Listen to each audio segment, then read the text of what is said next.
Huge thank you to the investment shown by Robert's Tasmanian Alkaloids, Blundstone, Robert Gatenby Memorial Trust, all proud Tasmanian brands in their own right, all three of them very proud Tasmanian brands in their own right. I'd also like to start by giving a bit of background. As Richard mentioned, I'm from Tasmania and I'm from about an hour south of Hobart on the southern eastern side of the island. Both my husband and I work for Huon Aquaculture, which is a majority family owned and operated salmon producer. We produce about 20,000 tonnes of Atlantic salmon, and we're one of 3 producers for the salmon industry in Australia, and we're one of only 2 salmon caviar producers in Australia and the only salmon caviar producer in Tasmania. And it was largely this product that led to my Nuffield journey. When I returned to Huon Aquaculture after a few years of living overseas, I've overall worked for the business inside and out about sort of 12 to 13 years. I noticed one of our products in particular, one that we weren't giving much attention to, was actually one of the highest profit margins of any product that we produce, and it's actually a byproduct of our business. Salmon caviar sort of happens for us as a bit of an accident when our salmon mature early, and when they mature early, the fish becomes unsellable. It's mushy, it's pale. We wouldn't send that to market. Salmon caviar ended up being a byproduct that we decided to test the waters and sell to the market, and in the first couple of years it sold out before the next harvest. And so I started spending some time with the hatchery guys and realised we didn't really have a clear brand for this, and our unique point of difference in market was Tasmanian. It's the only Tasmanian salmon caviar that is produced. So I looked at focusing on this brand of Tasmania, and this is where I started asking a lot of questions about this, because everyone can use the brand of Tasmania, and we were classifying it as our biggest brand asset and leveraging all of our marketing efforts on this one word. The problem is we're not alone for leveraging off this brand, because it's a brand that's become synonymous for high quality food production around the world, not only in Australia. And we're not alone in leveraging to choose what is essentially a shared brand asset. There's pros and cons with using a shared brand asset. Essentially, whilst producers can gain recognition from this, and it gives you a great sort of launching pad to launch a new brand that already has some recognition in the market, if someone else does the wrong thing by that brand, then we all suffer. So here's a beautiful piece of Huon Tasmanian salmon. I couldn't do a presentation without putting this in front of you. So I think it's important to provide some context before I get into my travels on the Australian seafood industry, where 80% of seafood in Australia is sold unbranded. This provides a few challenges. It provides the challenge of traceability, but my talk won't go into things like country of origin labelling today. It also provides challenges for loyalty. How do customers know if they like your product, what they're buying and when they can buy it again, and how do you hold any sort of long-term value if you're not putting your brand on it? Essentially, without a brand on it, we're just selling a piece of fish. We're not alone in Australia, however. I travelled to the North American Seafood Expo, which was held in Boston this year, and it was here that I watched a really interesting talk from Jeffrey Spear, who's a consultant for Coca-Cola, and he said that David Donahue said that seafood is one of the most traded food products globally, yet also one of the most confusing. And Jeffrey Spear came on to say that of 155 salmon producers, no one was actually, at the expo, no one was actually showing any products of actual consumers in their branding and in their advertising. And he said, imagine McDonald's or Coca-Cola not putting people in their advertising, how different that would feel. And after that 1 week in Boston, I actually came back and said to our CEO, we need to remember we're selling salmon, we're not selling salmon farming. So we need to stop putting so many boats and pens on all of our advertising material. So there's an opportunity for seafood producers. I think it's really obvious. 90% of consumers in a Colmer-Brunton study said that they perceive Australian seafood to be a superior quality.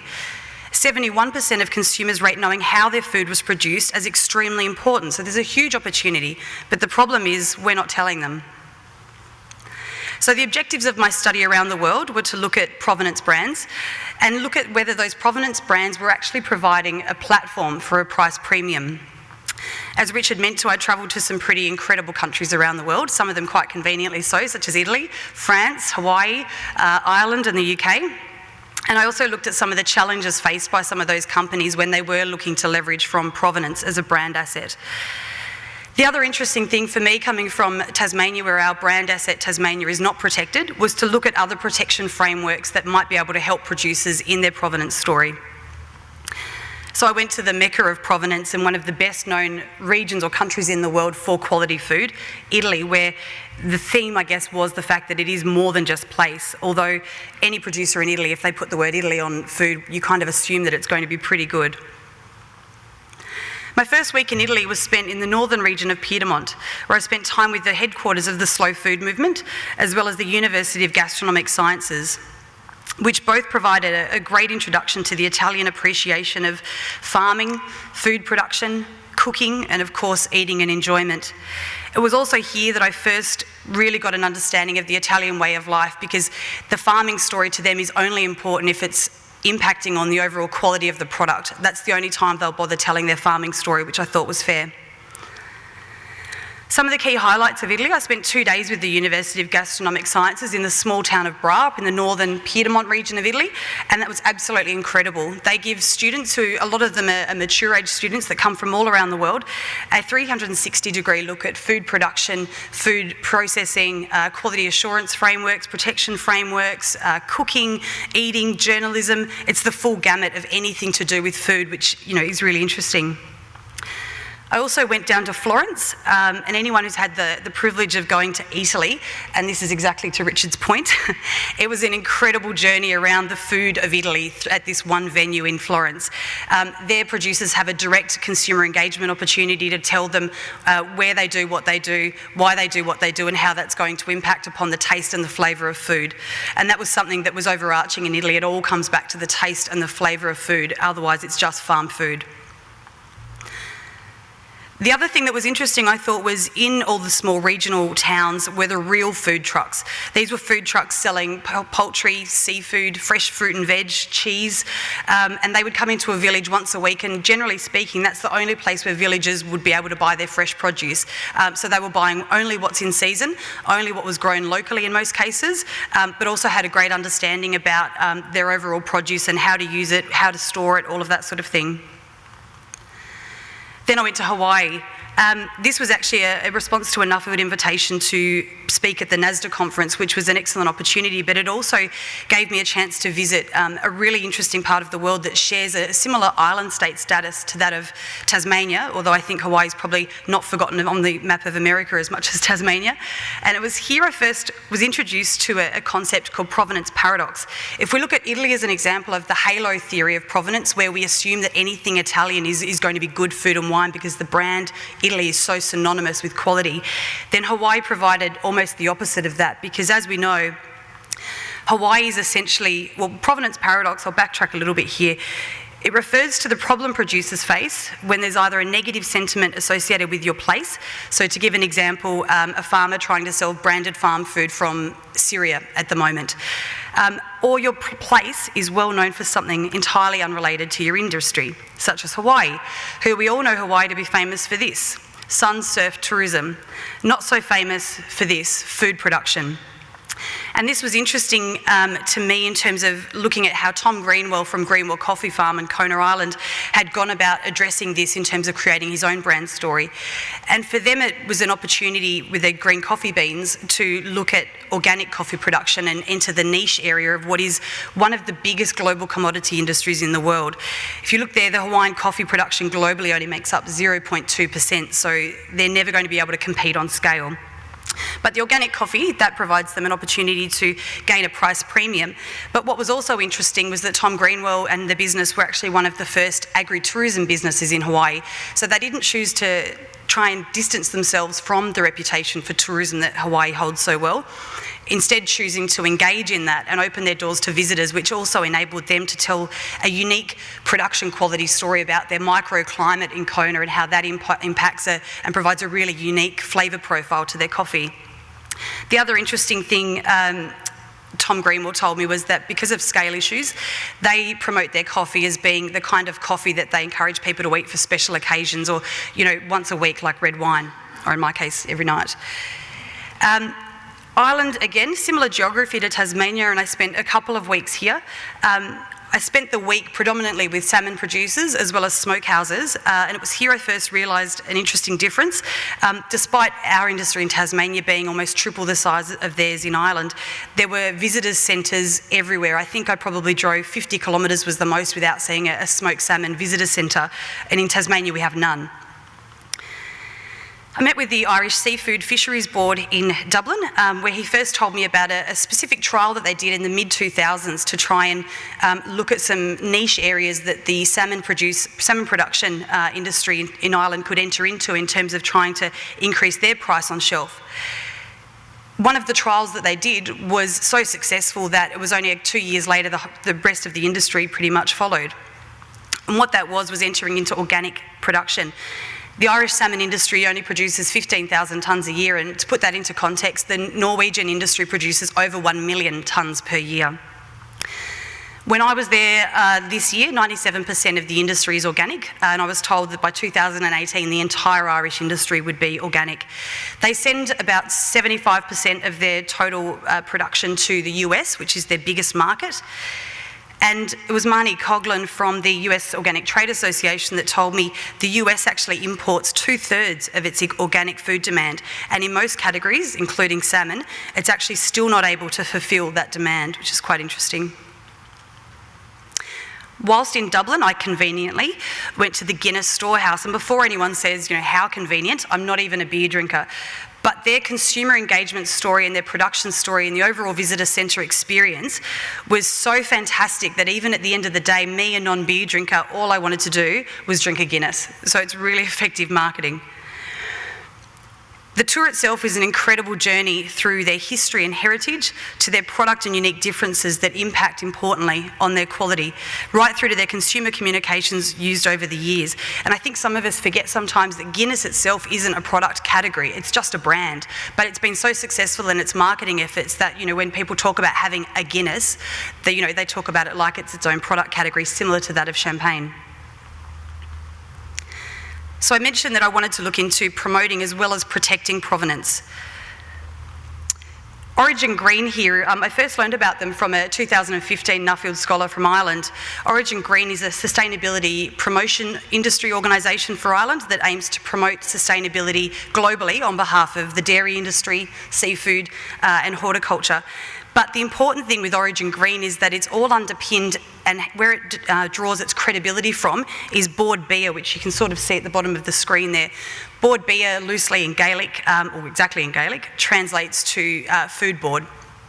Food Board does audits on the farms all around Ireland, and it feeds that data, that environmental data, the animal husbandry, the product quality data, through to Origin Green, which gives them that third-party endorsement credibility. And as Margaret Dillon, that I met with from Bord Bia down in Cork, said, it's not how sustainable you say you are, it's how sustainable you prove you are. And I think that's even more powerful when it's somebody else proving that sustainability and it's not just you advocating that yourself. I won't go through all of these, but you can see there's quite a few different provenance frameworks and certifications that I came across while travelling specifically throughout Europe. And as I said, in Tasmania, we don't have any governance or protection framework, so this was quite interesting to see how many options producers over there have to help them protect some of the essence of their brand. So essentially I left Tasmania focusing on place, spatial element of provenance, and as I travelled I really started to peel back some layers of provenance and put them into sort of three categories. So we have spatial place, social which looks at method of production, so organic would come under that, as well as cultural, which covers off things such as quality perception, reputation, history and heritage. While in the UK I stopped at Waitrose in East London and actually looked at a bit of a supermarket, looked at the 100 gram cold smoked salmon section of the supermarket shelf to do a little bit of a case study on these provenance call-outs on pack, and I put together a table to look at how the provenance call-out then impacted the value on shelf and to see if there are any similarities.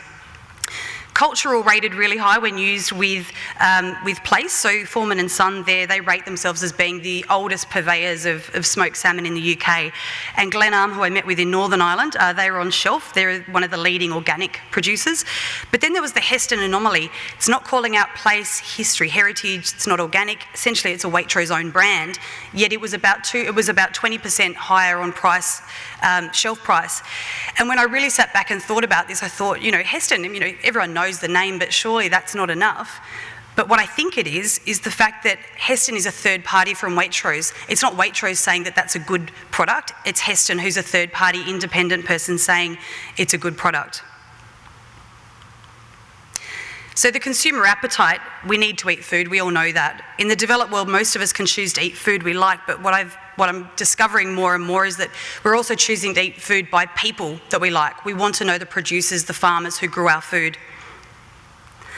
And it was towards the end of my Nuffield journey that I thought I really want to bring a simple methodology home, both to Huon but also to other producers in Tasmania that I meet. And there were some common marketing activities that all the producers were demonstrating. Essentially, they were sharing what they do and how they do it.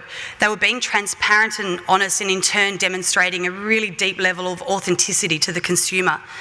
They were credible because they were endorsing their product with various certifications from third parties, but they were also telling producers telling consumers what they were doing. If they won an award, they were telling the market. And some final observations to leave you with today. Essentially, a provenance brand, of course, it can tell you where a product is from. We all know that, and it can tell you how it was produced, but also it can convey quality.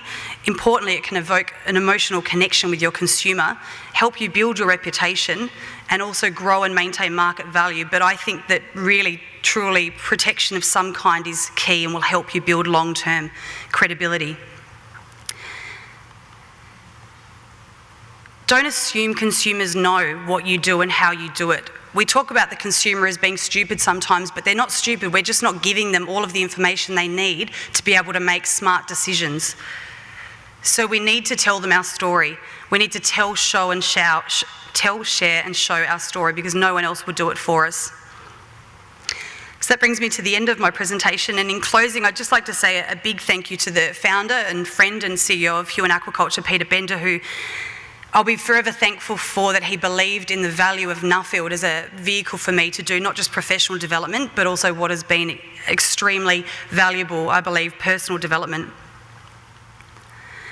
To my mother-in-law, who joined me for 2 weeks at the end of my journey around Scotland and Ireland. She's a fourth-generation farmer herself and seemed, interestingly enough, to be happy to be dragged all through the countryside with my shocking driving through Ireland.